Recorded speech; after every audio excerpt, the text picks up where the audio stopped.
Guys, share lang ako sa inyo konti. Nandito ako sa labas nagbe-breakdown na unit sa Isuzu.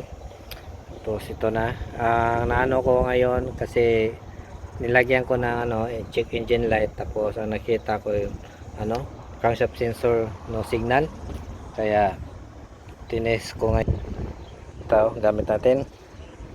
Tapos may power probe ako. Ito tinetest ko na to kanina.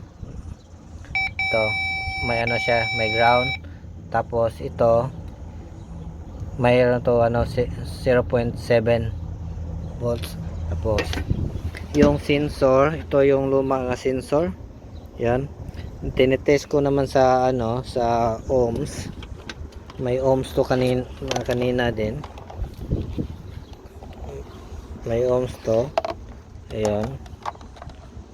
Test natin. Yan. Minsan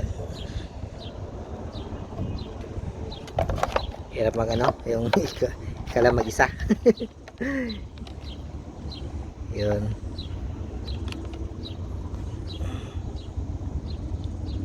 Yun na, ayan.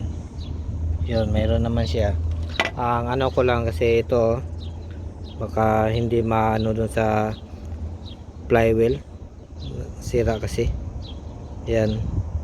Yeah, tapos ito na yung bago. Yan. Tapos kabit na natin to yung bago. Ayun. Sa susunod ulit okay na to pag tapos